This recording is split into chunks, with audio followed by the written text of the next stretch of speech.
Tonight, I'm so excited to announce Wayne White, who's member number 1194 of the Adventurers Club of Los Angeles.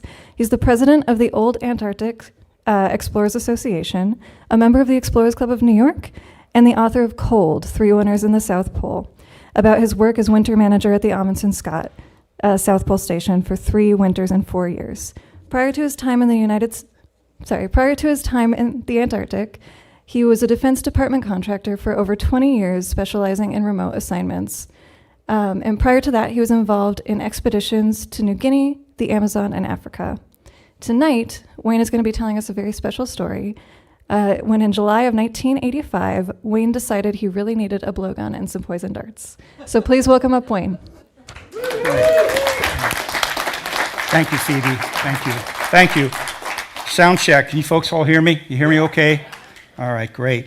It is fantastic to be here tonight. I feel bad. I flew in yesterday from Texas, flew through some of the smoke. People are having a real tough time tonight, and I think that's something to remember. I feel a little bit insignificant when you think about what some people are facing right now with losing their homes and other things, and even a few people losing their life. So it's a kind of an odd thing, but I'm happy to be here. I want to mention right away that, before I forget, that this thing's on YouTube too. And the last time I spoke, I noticed there was quite a bit of YouTube presence afterwards. So you people out in YouTube land, I know there's probably not many live watching, but people will watch it later. And if you do that, if you have questions or comments, please leave them, because I look at it and I'd be glad to personally answer those. I'm fairly active on social media, on Facebook and such, and I welcome any kind of contact. It's a new world, the social media. I was thinking about that today. And I'm no celebrity by any means, and I don't, care to list off a whole bunch of accomplishments at first. That's not my style. I'll tell you a little bit about what I've done, but it's just not my style. And but still, I've been a little active on social media. I've got to promote the book, Cold, 3 Winters at the South Pole, available on Amazon or a number of other things. But the fact is it's been kind of a new thing for me, and I've had the best luck with social media.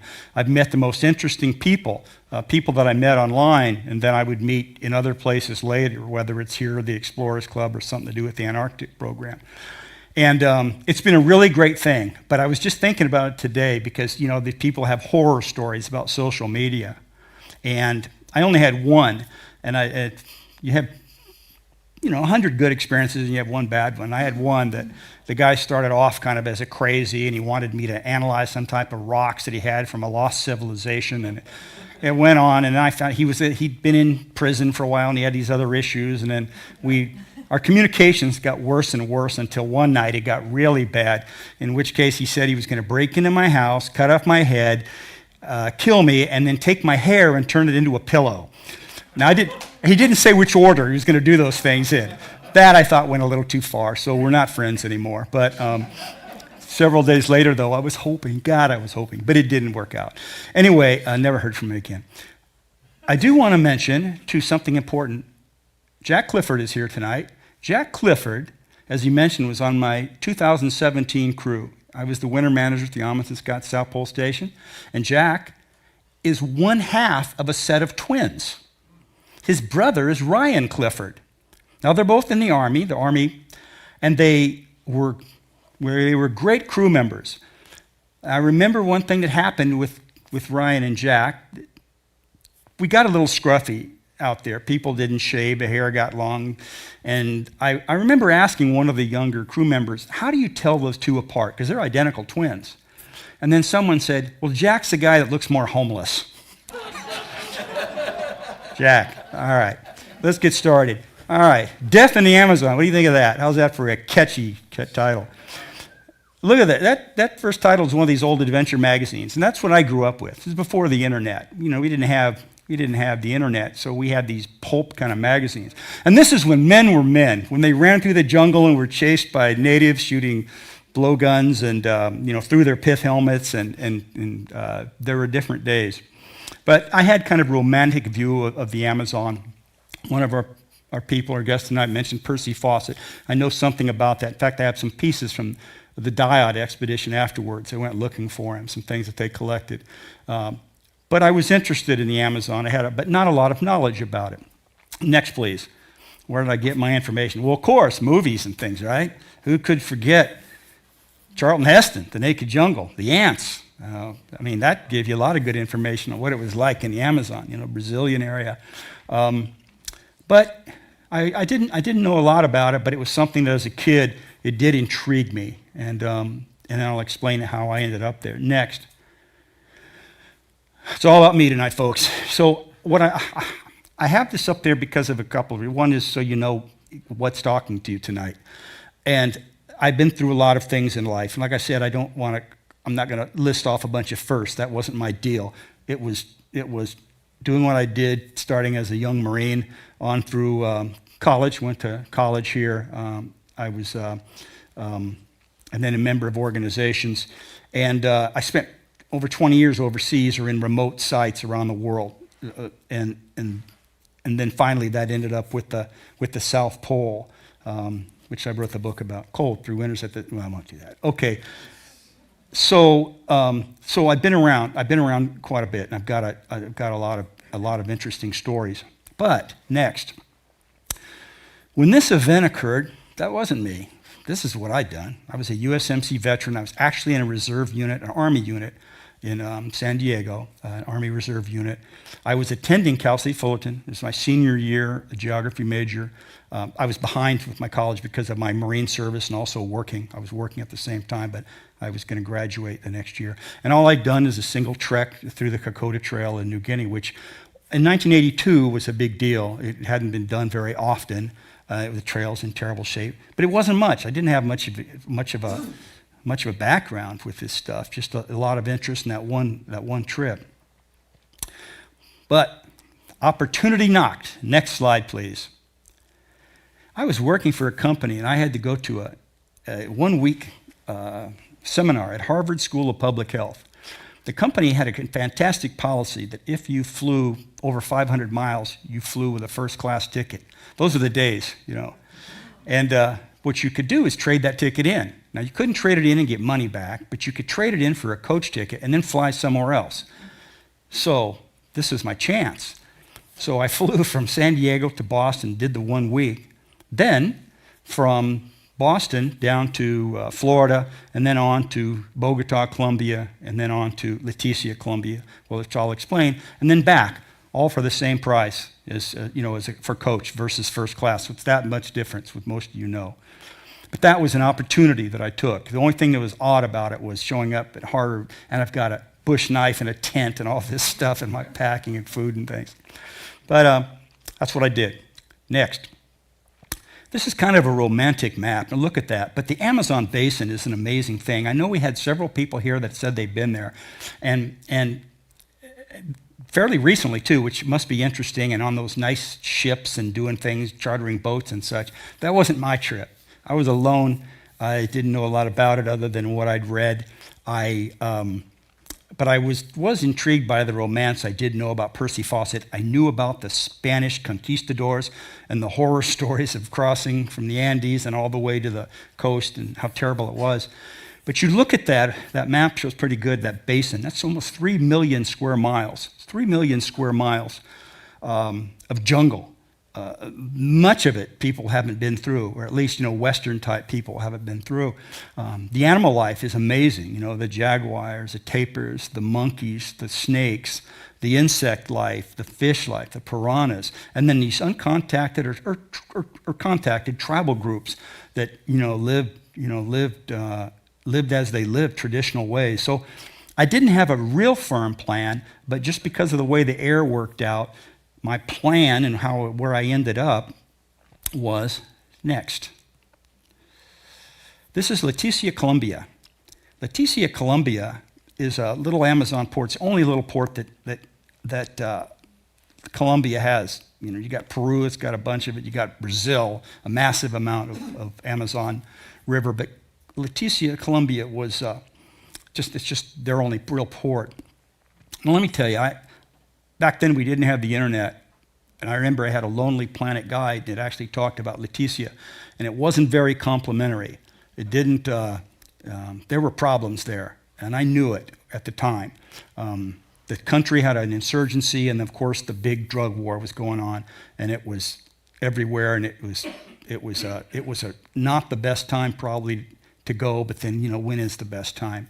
And so that was the plan.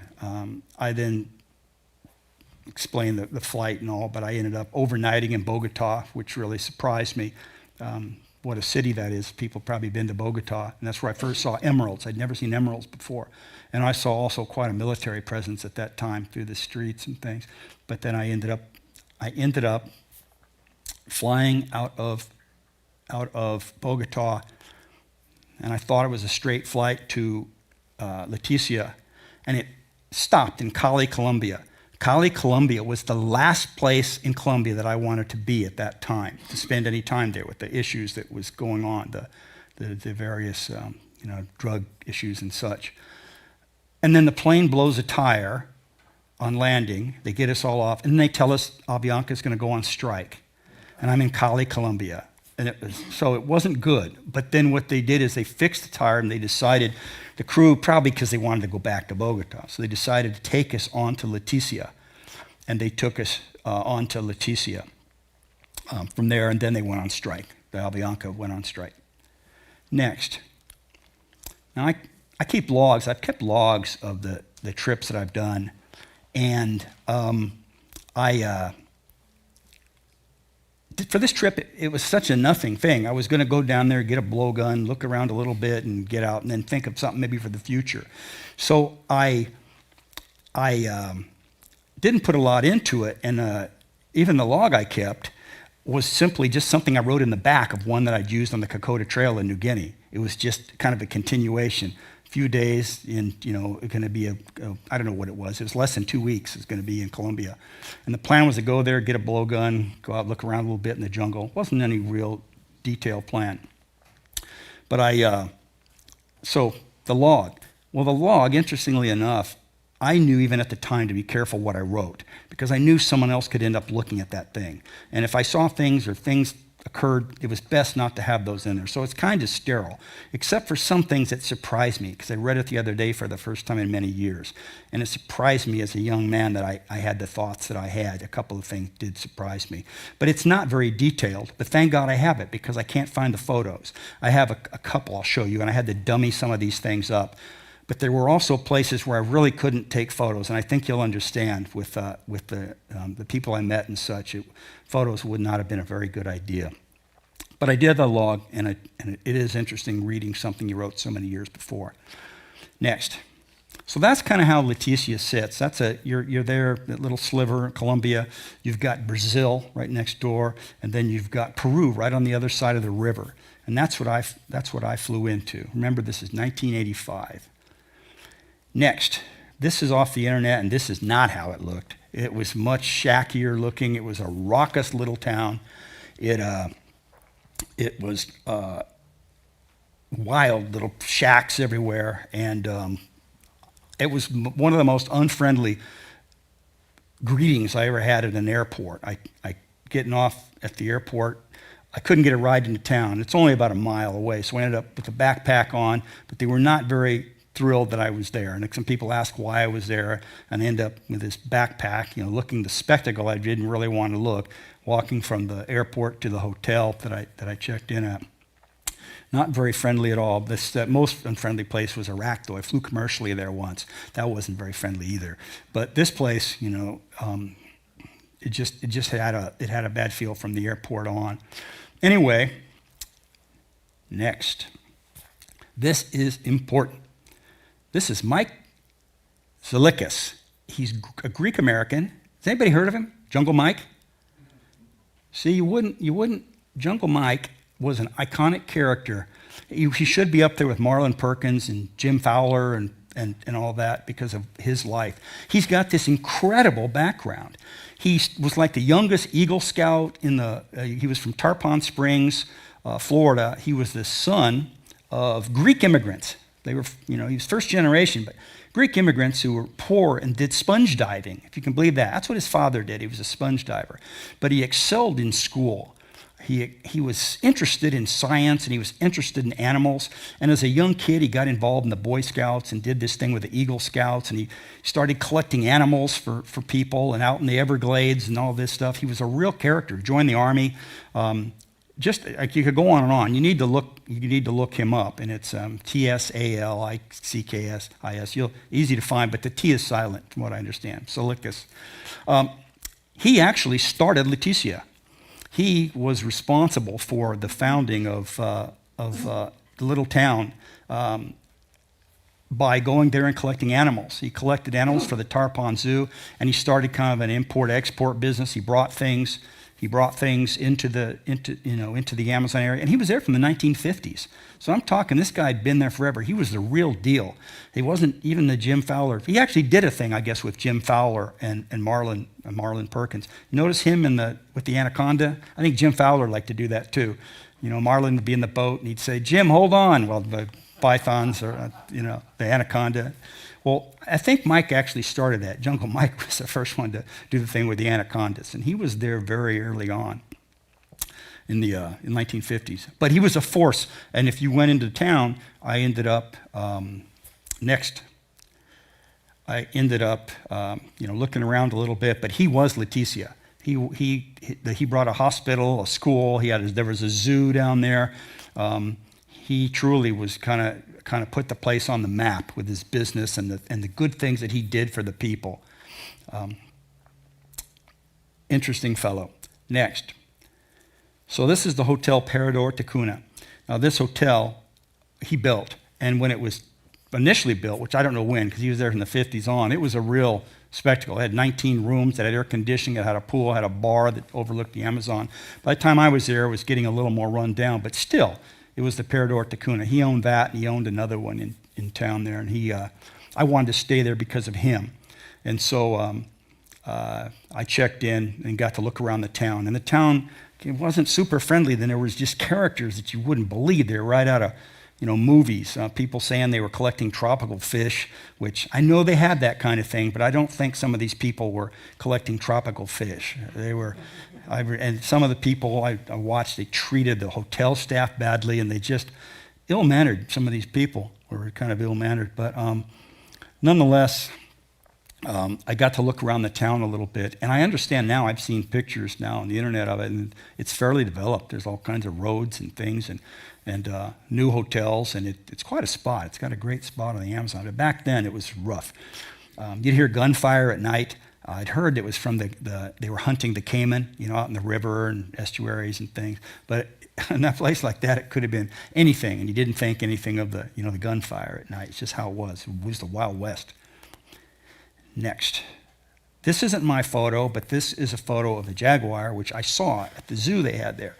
And it was interesting because the pictures I took, the jaguars were fat jaguars, not like you'd have in nature. They fed them. God knows what they fed them in those days. I wouldn't want to know, probably. But they fed them, and they were fat. And so weren't the most attractive. But they had a little zoo there, and that was Mike's deal. And then you could go out in the jungle for months and never see a jaguar. So you could at least, a tourist comes in there, here's a jaguar. A fat one, but you got to see a jaguar. So Leticia wasn't, what I needed. I needed to get upriver, and I needed to get the blowgun and poison darts and just have a little bit of experience. And now Avianca's on strike, so what am I going to do? Next. So I hired a boat. And that boat, the deal was, I had him take me upriver, about 20-some miles upriver, and then I was going to go to where these Yagua Indians were. And the Yagua Indians were kind of a tourist attraction. Jungle Mike had taken them, and they actually were pretty bushy people. I believe he had taken and resettled them out from somewhere more in the jungle, and he put them on a nice little place on the river, and then he'd bring tour groups in there, and they would take pictures with the Indians and things. And I thought at least go up there and then check and see if I could get the blowgun and poison darts. And from there, go inland, go north. I'd go north from the river for a couple of days, make camp, just look around. It wasn't a very defined plan. So I paid the guy $50 to take me up there, and that's just, 20-some miles. And I made sure he was going to pick me up in so many days, and I'd pay him the $50 when he picked me up. I didn't pay him in advance because I'd probably never seen him again.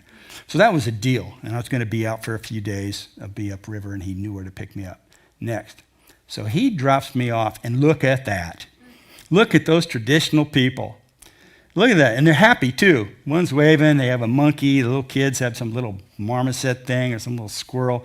They've got the blowguns. The little kids are all happy and clean, and you know how many tourists must have seen those people and said, and we were the first white people they'd ever seen, because that's what people like to do. And goddamn, you can go many places in the world and you won't be the first white people they've seen. But for some reason, a lot of tourists like to say that.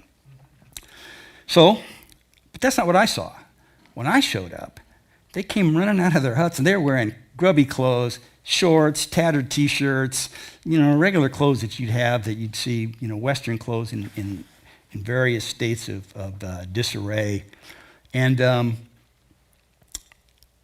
then they tried to change. That was what was funny. They tried to change into the traditional stuff, and they didn't know, because, see, I wasn't on the schedule. The schedule is Monday and Friday or whatever, they bring in these tourists, and here I am, just show up. So they're halfway dressed, and I said, stop. Don't need you to do that.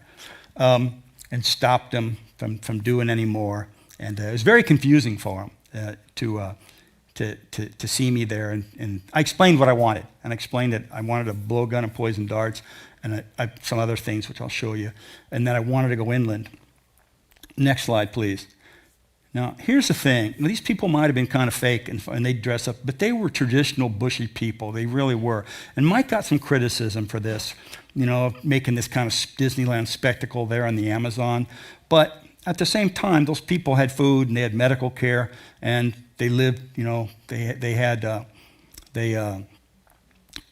they had decent lives. So you'd have to weigh the traditional versus the non-traditional and what he had done, bringing them there and making them a tourist attraction. I'm not going to judge him for it. It was something that he did, and there's probably good and bad. The main thing is, though, that they still were traditional people. They still could make blowguns, and they still use those blowguns. All right, speaking of which, next.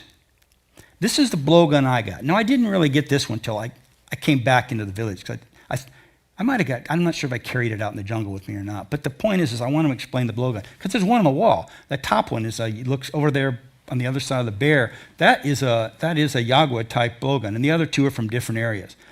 Now, the blowgun construction is fascinating, and I didn't witness it, but you can see it on YouTube if you're interested.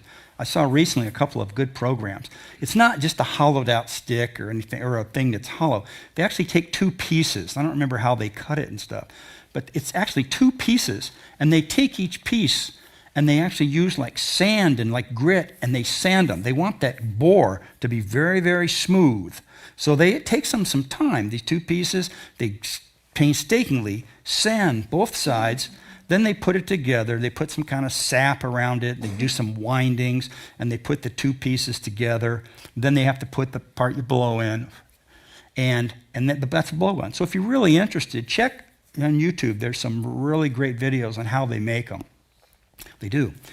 Now, mine, it came with, I got the bag that's in the photo too is something, and I got a couple other trinkets. But the most fascinating thing is the blowgun was one thing, and it's about the size of that one. But the poison darts are very interesting, and you see them close in the third photo. There's the holder for the poison darts that was some kind of corrugated plant, some kind of a leaf or something. I don't know where it came off of. They use different kinds of holders, and some tribes will use a bamboo hollowed out. You see that in Borneo, but like just a big bamboo hollow out, and that even in South America they do that. But these guys were using this corrugated stuff, wherever they got that from. And then it was sewn. I mean, it was really high quality work. And it's hard to see, but around there is a little natural fiber, that has a tiny piranha jaw on it. That piranha jaw, it looks like it's been in a fire. It's hard and it's sharp, okay? And it's hanging on the side of the thing that holds the darts. Then there's a little ball there that's a little like crocheted ball that has this flaxy stuff in it, all right? And then you'll see the darts. And I had about 15 or so darts, and they're dipped with curare, which I'll talk about next. I'll talk about those. But each one is dipped with curare. And there's you guys have probably heard different stories, and there's some tribes that use the poison frogs. There's the skin of the poison frogs that excrete, and they'll use that in their darts. But the Yagua use curare. But what they'll do is take one of those darts, very long and straight with the tip. And the end, not the curare end, the back end of it, they take the piranha jaw and they make a little incision and make a little cut around it, circle around the base of it. Then they take that flaxy stuff and kind of work that into it. That's the seal, see? So it's got it. And there's some darts out there, too, that are a little different the way they're done, but it's kind of the same thing. And they'll take that and wind it into the cut, and that's a seal. They put it in there, shoot it, and I've shot it, and that's another story, but that it works. But that's what they do. Next slide. All right, this is a curare plant. It's not anything, the curare is nothing fancy, and there's different ways I guess they prepare it. I don't know how the Yagua did it, but I've seen groups that take and they pulp it up and they'll put it in the water in like a place where no real motion, and then they skim it off the top. They'll do that and they skim it off the top, and then they put it onto the blowgun. So each one of those things is tipped, and then they hunt. And they'll hunt birds, they hunt monkeys. A lot of monkeys is really what they're after. So it's a simple thing, it's ingenious, and it works. And they've been making those things, and like I say, even though the Yagua were kind of fake environment, they were the real deal as far as, the bushcraft and all that. Next. Now I picked up some other trinkets. These little bark paintings, for many years, I've just been in a box. I pulled them out the other day to look at them. They're kind of interesting. Probably, I don't know where they would get a blue, but the other stuff it's a natural fiber and then natural type colors. And they sell this stuff to tourists. And I picked up a few of those things. And then a couple of necklaces and such. Now, what I did at this point was, again, I had a loose plan and I wanted to go just make camp and go inland a ways. I had food and stuff. I was able to get a couple of guys, they were brothers, teenagers really, that were willing to do it. And they didn't seem to want to do it. And the other thing I need to back up and say is I tried to trade. When I bought that, I looked in my log the other day, and because I was at the young age where, no money, I'm going to trade. Well, that shit doesn't work. Let me tell you, people want money. Doesn't matter where you are. And these people were very mercenary. That was a thing that was noted, whether they're Yagua, whether it was in Leticia. Mike had brought the mighty dollar down there, and they knew about currency, and they knew about the 20th century had arrived. So they wanted money, but I ended up doing some trading. In fact, I saw in my log that I paid around $20 for the blowgun plus a flashlight. For these things, I gave them a little money, and they wanted a sewing kit. They did want, and there was something else, another thing that I had that they wanted. And so it was a mix of money in it for these little trinkets. Then the plan was to go inland, which we did. Next. So I got the brothers. One in front, one behind, with bush knives, and we're cutting. And it's funny because, I talked about that log I kept, and I, for the life of me, had fought back to it like this easy little walk, like it was nothing. And on the log, I was whining and miserable, and it was mosquitoes, and it was hot, and all this shit that I'd long forgotten. I'd done so many harder things afterwards, I probably just didn't consider that. But I wrote it in that log. I was really shocked by it when I read it the other day for the first time in years. So they didn't really want to go. We're walking slow. I really didn't like it. I didn't feel real good with them. The guy behind me with the bush knife, I really didn't feel good about. They weren't carrying anything, just bush knives and hacking through and their own little tent and stuff. We go out, I don't know how far, kilometers, whatever. Pretty easy walking. At least it's flat. Unlike New Guinea, I'm not going up and down mountains. But it's hot, and the mosquitoes were terrible. And the insects were bad. And I do remember, you saw that movie, Charlton Heston. If anybody's seen that thing, The Naked Prey or something, or Naked Jungle. It's about ants, big ants. It's based on an old story, Lennington versus the ants, I believe. The ants were incredible. I would stop to eat, and these bastards would face off with me. I'd never seen that before. They could smell my food or something. I'd never seen that. And I'd have to move because they could, I don't know how an ant senses that you're eating, but they did. And I'd have to move on. But it wasn't the best time, and I wasn't seeing anything. At one point, I wrote that I thought I heard a jaguar. You would go a long ways before you'd hear a jaguar. But I do remember it, and I thought at the time maybe it was some kind of a bird that had a weird thing that sounded like it. Possible. But they said it was a jaguar, but they probably tell all the tourists that. We finally make camp. They put up their camp. I put up mine, and it covered in mosquito bites and other problems. At least there weren't leeches. I'd have that in New Guinea later, which was worse. We didn't have leeches. That was a good thing. But I knew they didn't want to be there. And then what happened is the night was hot and still, and the jungle is loud. People have been out there. It's loud. And then at some point in the middle of the night, this weird-ass bird starts making this weird noise. And these guys panic.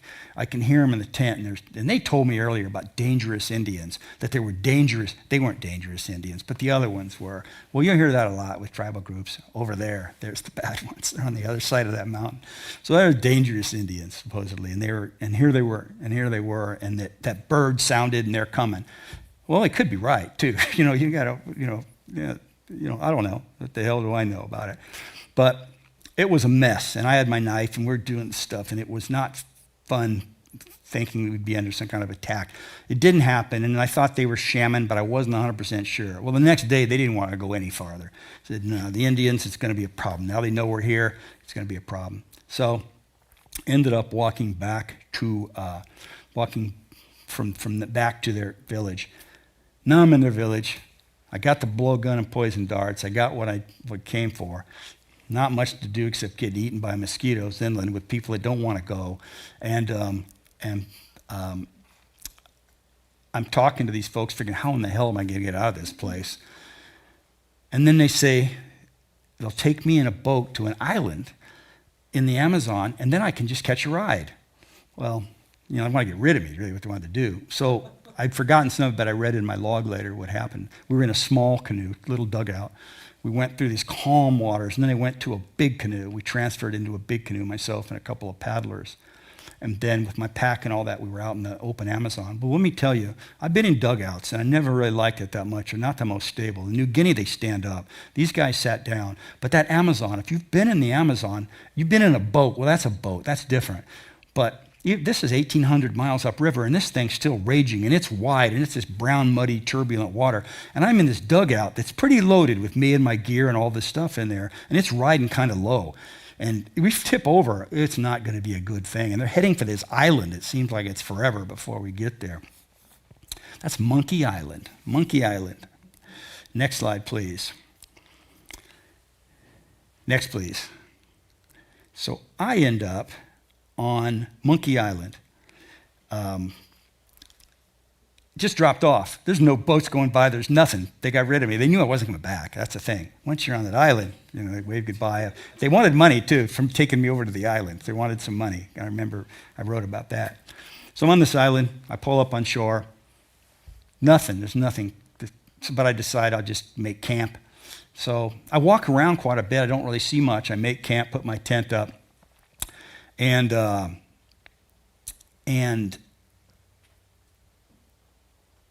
go through a night there that's really hot, rainy. Next slide, please. I think we're stuck on the same slide. Okay, yeah, next slide, yeah. All right.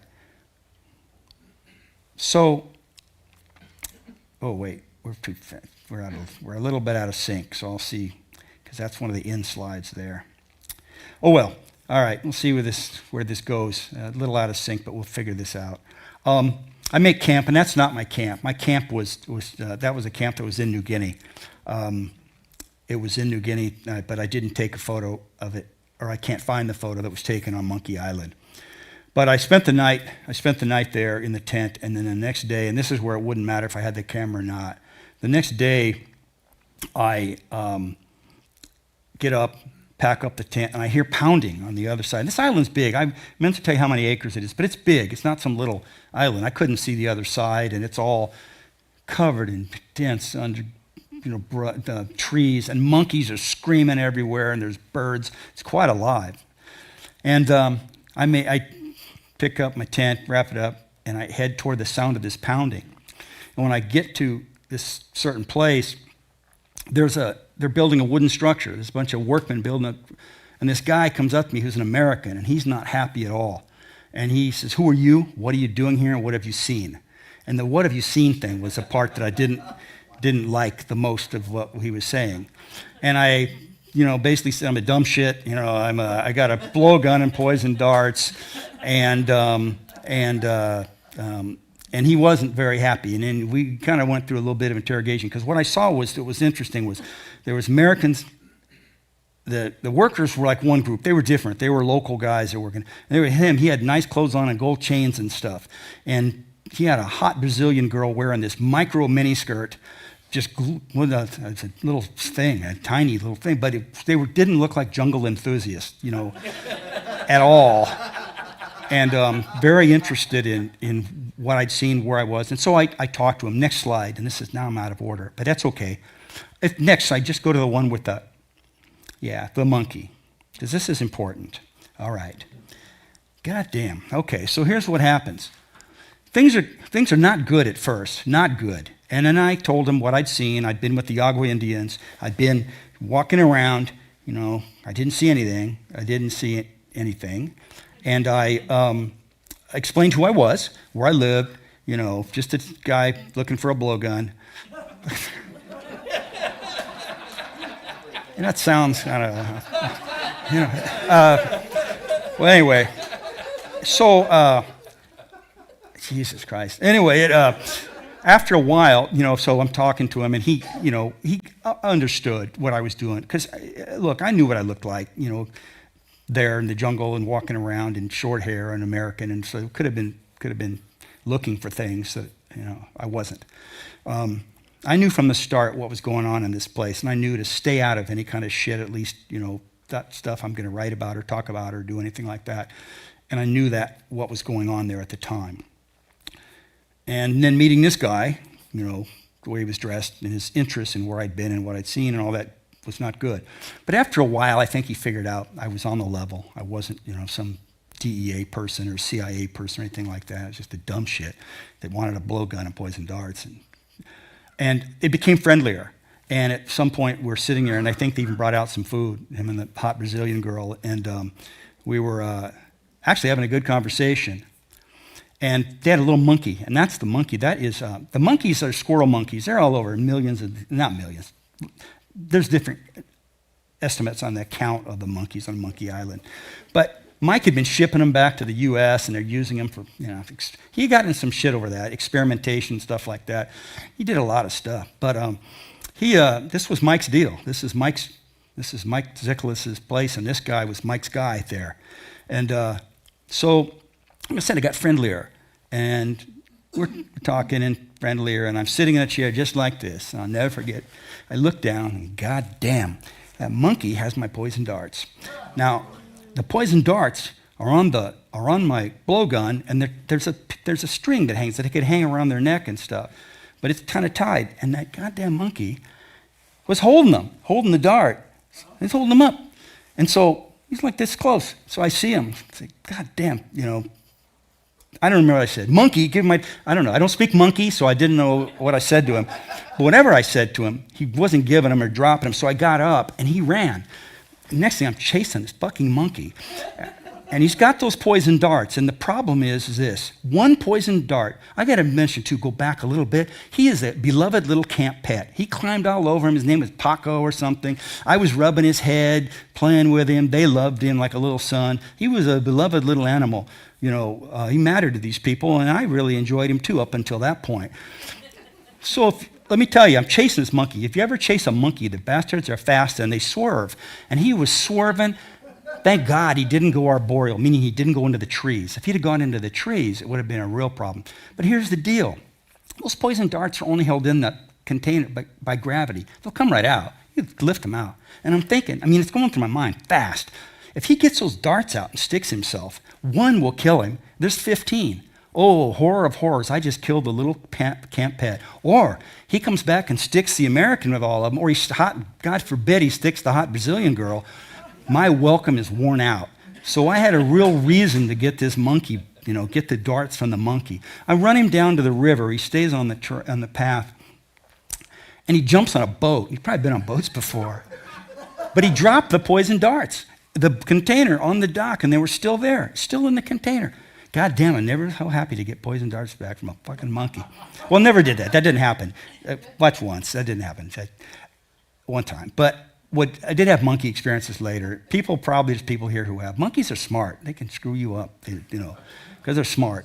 And that little guy, as cute as he was, could have been a real problem. So I took the poison darts back, and I packed him away a little better so he didn't get a hold of him again. And we finished, kept talking. They thought it was funny because I don't think they understood what would happen getting stuck with all those poison darts. So as we're talking, and they offered me a ride back to Leticia. And they had a nice speedboat. And man, I was all for that because I had this guy's going to pay $50. They're going to pick me up, and they offered to take me for free. And they did. So I get in this really nice little boat of theirs, and the hot Brazilian girl, Americans, with gold chains and stuff. And we head back into Leticia. Next slide, please.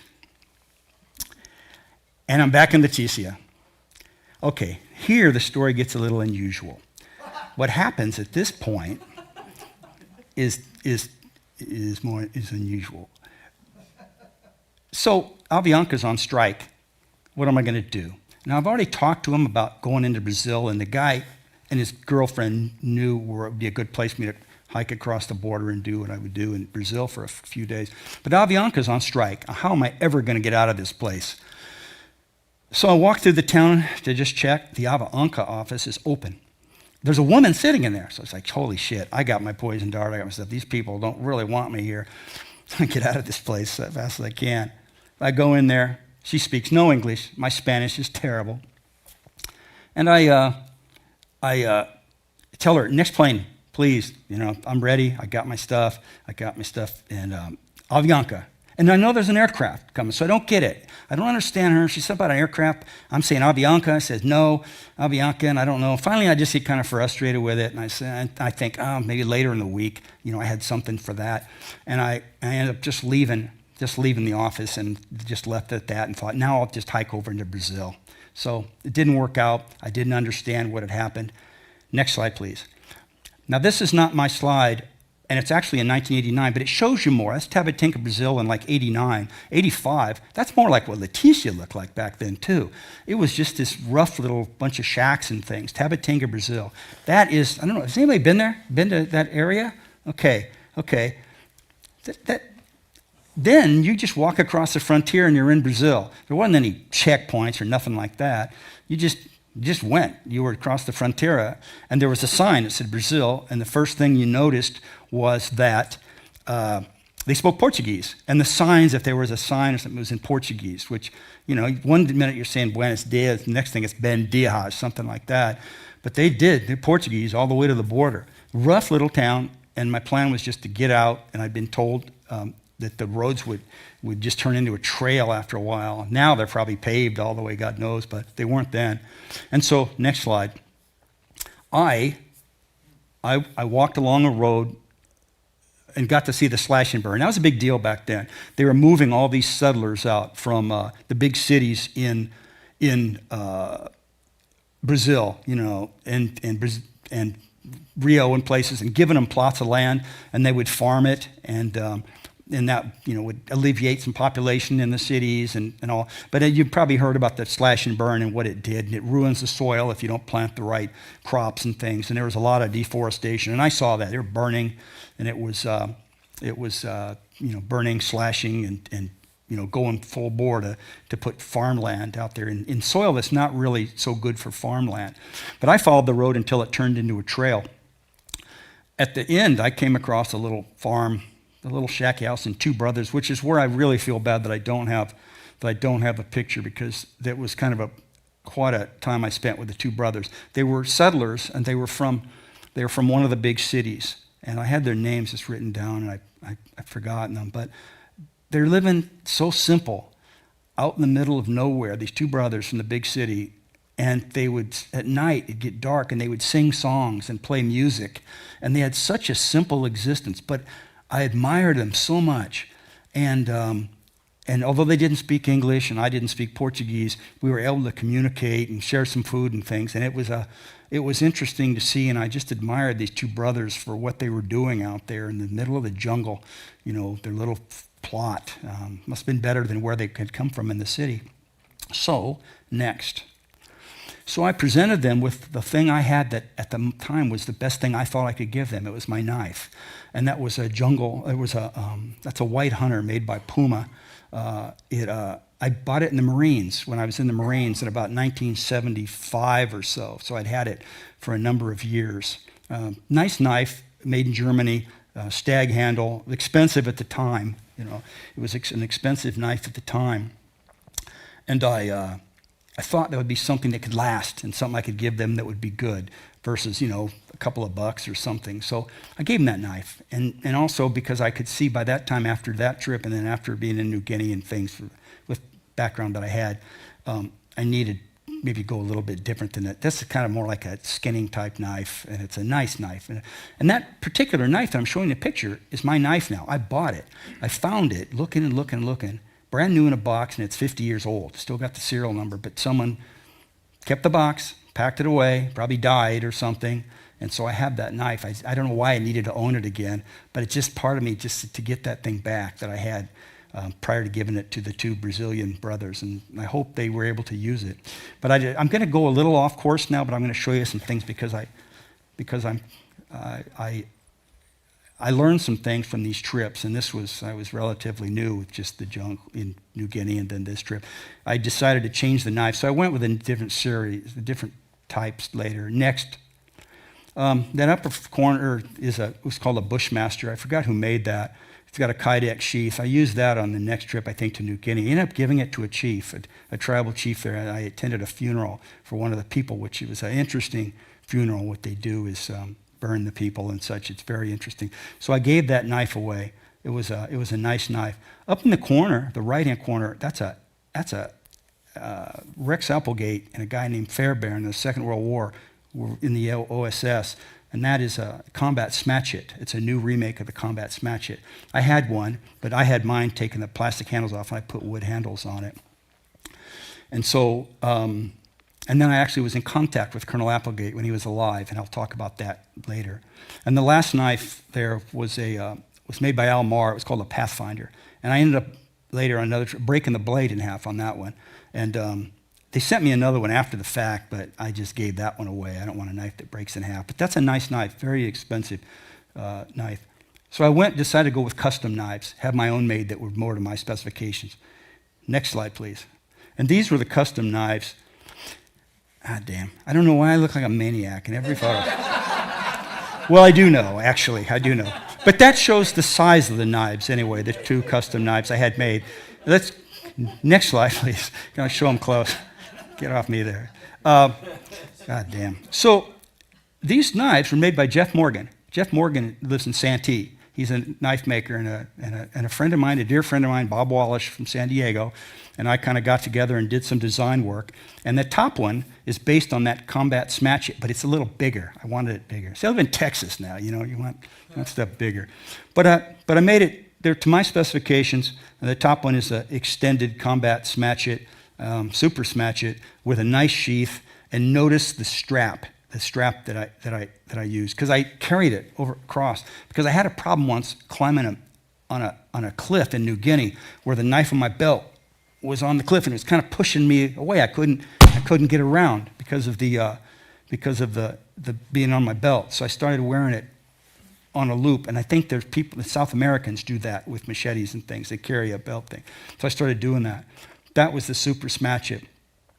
It's got I don't remember the steel, but it's a good steel, custom made by Jeff. The handle is a rag micarta that it's got grooves that I had put in there so you could grip it under all conditions. The knife below it was actually originally based on a knife that I like to design, and that's the Arkansas toothpick. But the Arkansas toothpick has a flaw in that it's awfully thin bladed and it could break. So I've had the blade thickened, but it's got the same thing. The rag micarta handle and the grooves cut. Beautiful knives that Jeff made that I used later. I used in New Guinea and also Africa and then even Iraq for the bottom one. Okay, now those are big knives, but you need small knives. That's really what you carry. That's really what's most useful. So next photo. Well, the thing to notice here is the Swiss Army knives. You can't beat a Swiss Army knife. The little one on the bottom, the red one, I found the Climber model to be the one that I liked the most. The Climber model had the blades that worked best for me. And then the one on top is the Explorers Club edition, which has got, you know, a whole bunch of blades and things, and it's got a magnifying glass and such. But the knives around it were other things, campcraft, stuff like that. Okay, next slide, please. Oh, well, this is a very important photo because this was taken in Tabatinga at their ranch, a little ranch, on July 24th, 1985. And that's where I was.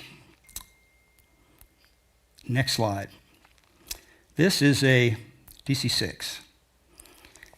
When I was in that office in Leticia, trying to get out of there, and I was telling them I was on Avianca. She was saying Avianca. I didn't understand. Well, Avianca was still on strike, but the military then, to get people out, chartered this DC-6 from a charter company, and they came in and they loaded up regular Avianca passengers, but I didn't understand what she was saying. And so it wasn't an Avianca flight, but it was taking Avianca people out. So I didn't understand. And then that aircraft came in. It took off, and then next slide. About 20 miles out of Leticia, it crashed, and it killed everybody. They say there are 80. There's different. Some are 77. Depends if how you count. But the number 3 engine caught fire, and it was in a storm too, as I remember. And it went down in the jungle and killed everybody on board. The problem. So next slide. Well, again, let me explain this. If that woman would have spoke better Spanish, if I would have spoke better English, or if someone would have come in that could translate a little bit, I'd have been on that flight. She had me down on that flight, I guess, because I was on the manifest. And that caused a real problem. And I didn't know about it. I was walking down the street, coming back from Tabatinga, and this guy comes out from the hotel that knew me, and he says, Senor Blanco, the American Embassy is looking for you. And I'd already noticed that the normal raucous music that they play on all they all have stereos outside. They're blasting music. It was all this somber, every place, somber music through the town. Funeral type music is what it was. So I thought, shit, why would they want to talk to me? And I call them, and then I'm kind of figuring it out by this point that they thought I was on the flight. And and I'll say this about the American Embassy in Bogota. They were really friendly, and they seemed genuinely happy to talk to me because they'd been talking to my wife, because I'd sent some kind of telegram earlier saying I was trying to come back a little early. So she knew I was going to be on it a little earlier. And then this happened, and they'd been talking to her. And they were really nice. And I thought about later, the jaded side of me says, I saved them a whole bunch of work by being alive, because they'd have to, put all the paperwork together and me in a shoebox and send it back to, San Diego and stuff, and they didn't have to do that. But I'd say genuinely they were happy. And they said, they talked to her, and that she had said they were identifying bodies like 10 at a time. They would call her and say, he's not in that group. And that's a little unusual. Us and the forensics, we take a long time, but they were doing something a little quicker. They knew maybe there was enough left in IDs and clothes, whatever. I don't know. But she told them, she said, keep looking. If there's one person that would survive this, it's him. He would survive it. And I think that's a nice thing to say. And the egotistical part of me, oh shit, isn't that wonderful? But I just survived it because I had terrible Spanish. I wasn't climbing through the jungle and doing anything. So that paper came out, it was a problem.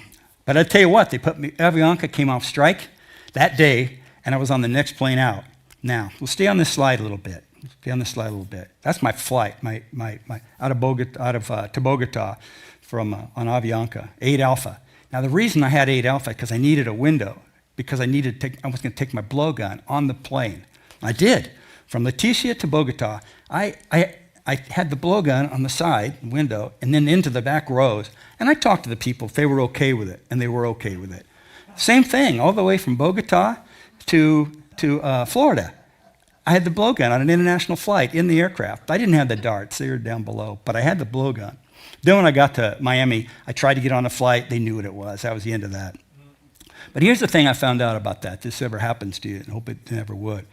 Someone on the airplane had the when I was flying out of Leticia, this is right after the crash, had the newspaper, and my name's in there. And I said at some point, hey, that's me. Don't ever do that.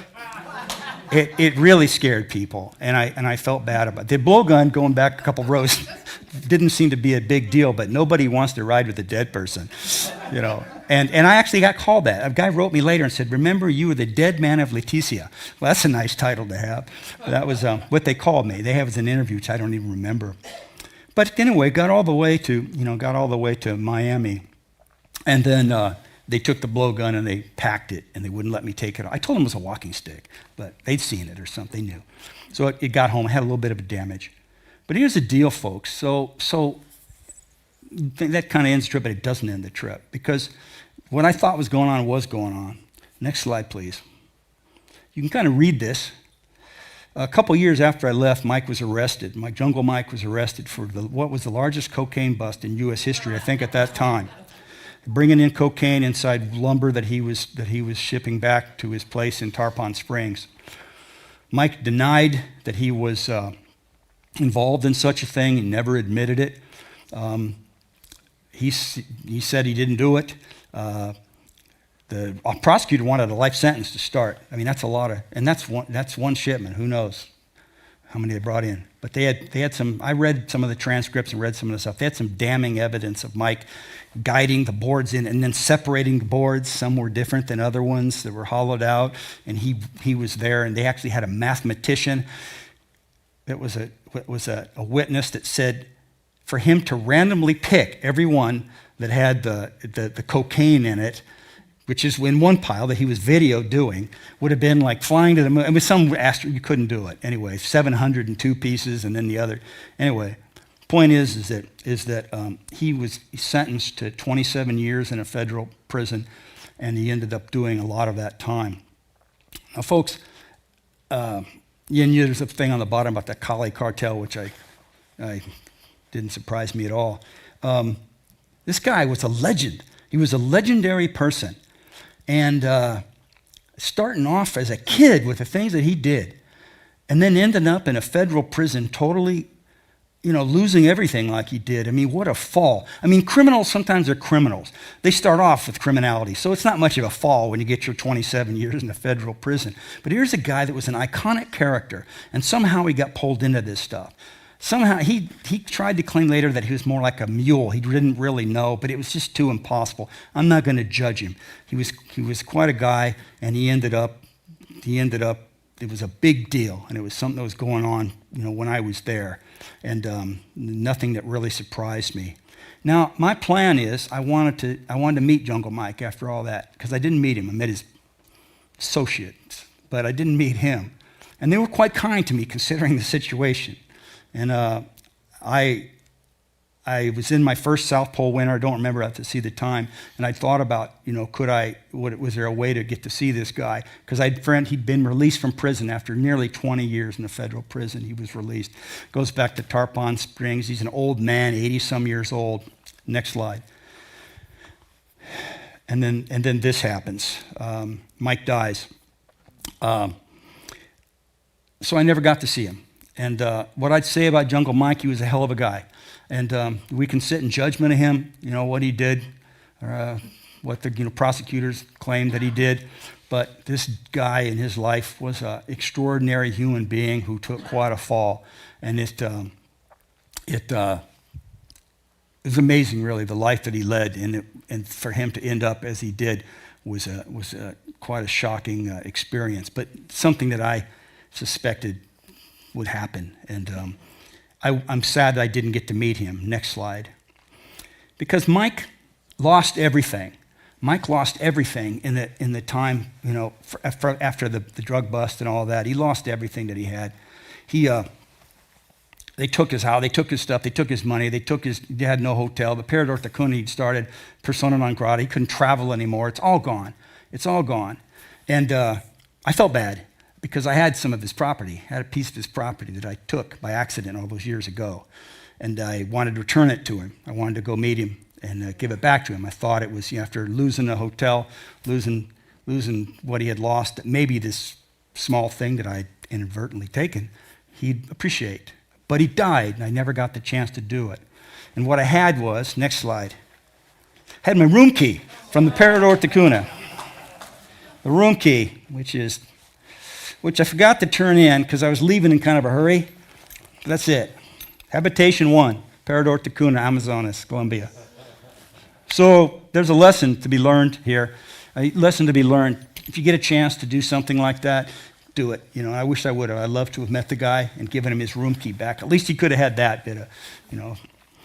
So what happened afterwards? Next slide. I had a guy when I got home. He said, I bet after, because it was a mess. I got home, my poor wife. I put her through, back please, back.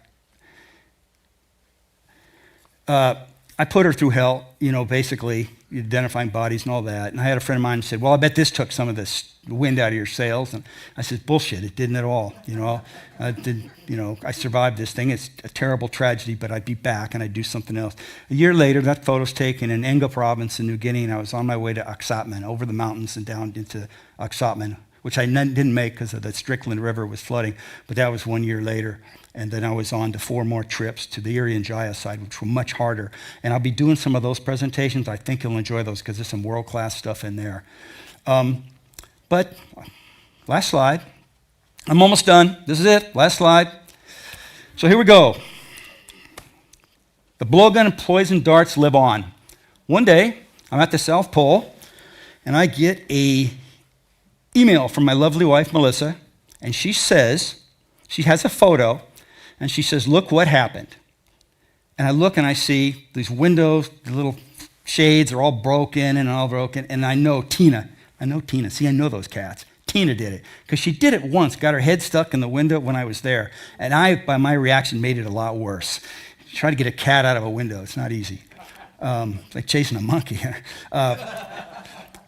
But I looked at it, I saw the damage, I made kind of, sent a little email back, how funny, you know. And then I went back to bed. It was the middle of the night. And then I thought, God damn, those are poison darts on the floor. She knocked them off. They're on the floor. And I ran back to the office and I got on the satellite phone, the Iridium phone, and I called my wife. And I said, Melissa, those are poison darts on the floor. You step on them or the cat steps on them. Oh, God damn. And she just calmly said, oh, I know what they were. And I put them away. 2 things. I just made a call from the South Pole to tell my wife that there were poison darts on the floor. And my wife thought nothing of it. So that's the end of that. Thank you very much, folks.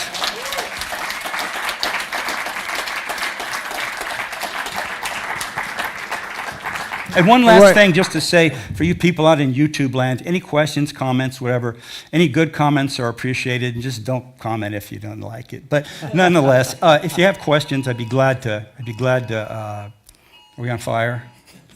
God, I hope not.